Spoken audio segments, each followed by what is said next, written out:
दिल्ली में आम आदमी पार्टी का पत्ता साफ होते हुए दिखाई दे रहा है। 26 सालों से भी अधिक का सूखा इस बार बीजेपी खत्म करने जा रही है। इसके साफ संकेत हमें एग्जिट पोल्स ने दे दिए। वैसे भी पीएम मोदी हमें पहले ही ये संकेत दे चुके थे कि इस बार झाड़ू के तिनके बिखर चुके हैं। शायद ये सच होता हुआ दिखाई दे रहा है। इसीलिए बीजेपी वाले एग्जिट पोल्स के आंकड़े देखकर मोदी के मुंह में घी शक्कर दे रहे हैं। नमस्कार, मैं पिंटू सक्सेना। कल दिल्ली में हुए मतदान और उसके बाद आए एग्जिट पोल्स के आंकड़े आज इस वीडियो में विस्तार से जानें। तमाम आरोप और प्रत्यारोपों के बावजूद भी कल दिल्ली में 60% के करीब मतदान हुआ, जहां बीजेपी ने आम आदमी पार्टी पर बुर्का पहनकर फर्जी वोटिंग के आरोप लगाए।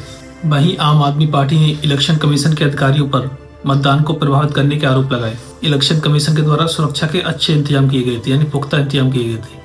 किसी भी निर्वाचन क्षेत्र में कोई भी हिंसा की घटना हमें देखने को नहीं मिली।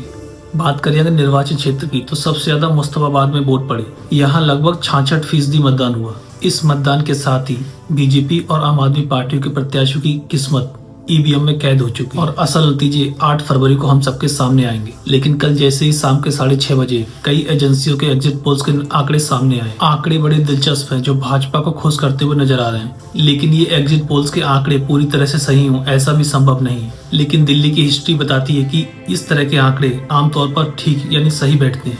इससे जुड़ा मैंने एक शॉर्ट्स भी बनाया, अगर आप उसे देखना चाहते हैं तो देख सकते हैं, जिसमें मैंने बताया कि किस तरह से पिछले विधानसभा चुनावों के आंकड़ों में एग्जिट पोल्स सही साबित हुए। अब ये तो आगामी 8 फरवरी बताएगी कि एग्जिट पोल्स के आंकड़े कितने सही होते हैं और कितने गलत। आपको ये भी ध्यान रखना है कि पिछले लोकसभा चुनाव यानी 2024 के लोकसभा चुनाव में बीजेपी को एग्जिट पोल्स ने भारी बहुमत दिलाया था, लेकिन इसके बावजूद सरकार गठबंधन की बनी। बहरहाल जो भी हो, मोदी है तो मुमकिन है, ये नारा आज भी सही साबित होता प्रतीत होता है। वैसे किसी भी दल को दिल्ली में बहुमत साबित करने के लिए 70 में से 36 सीटें चाहिए होती हैं, यानी 50+1। अगर इसे सरल शब्दों में समझे तो दिल्ली में सरकार बनाने के लिए 70 सीटों में से आधी सीटों से 1 सीट ज्यादा चाहिए। आइए अब एक नजर डालते हैं एग्जिट पोल्स के आंकड़ों पर कि किस एजेंसी ने किस पार्टी को कितना बहुमत मिलने का अनुमान पेश किया है। दिल्ली विधानसभा चुनाव 2025 का सबसे पहला एग्जिट पोल मैट्रिक्स के द्वारा सामने आया, जिसमें बीजेपी को 35 से 40 सीटें मिलने का अनुमान जताया गया।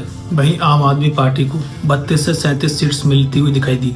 वहीं जेवीसी के एग्जिट पोल्स के आंकड़ों ने बीजेपी को 39 से 45 सीट्स और आप को 22 से 31 सीट्स जीतने का अनुमान जताया गया। इसके अलावा चाणक्य स्ट्रेटजीज ने 39 से 44 सीट्स बीजेपी को मिलने का आंकड़ा पेश किया और आम आदमी पार्टी को 25 से 28 सीट्स मिलने का आंकड़ा पेश किया गया। एजेंसी पीपल्स पल्स ने भी बीजेपी को 51 से 60 सीटें जीतने का अनुमान पेश किया। इसने आम आदमी पार्टी को महज 10 से 19 सीटों के बीच ही समेट दिया। पीपल्स इनसाइट ने बीजेपी को 40 से 44 सीट्स और आम आदमी पार्टी की 25 से 29 सीटें दिखाई। पोल डायरी ने बीजेपी को 42 से 50 और आम आदमी पार्टी को 18 से 25 सीट्स का आंकड़ा दिखाया। पी मार्क ने 39 से 49 सीट्स बीजेपी को और आम आदमी पार्टी को 21 से 31 सीट्स की ही दिखाई।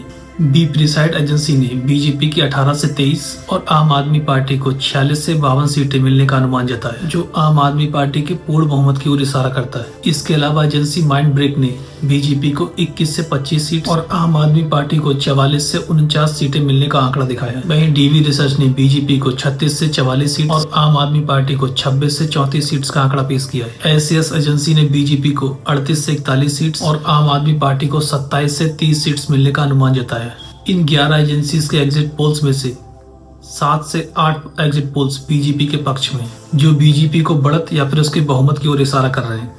वहीं इन 11 एजेंसीज में से 2 एजेंसीज ने आम आदमी पार्टी के पूर्ण बहुमत का इशारा किया है।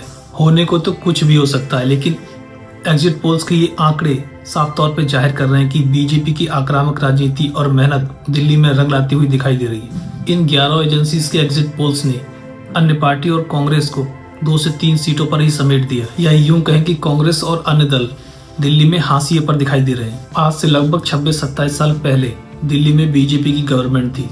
उस समय दिल्ली की मुख्यमंत्री सुषमा स्वराज थी।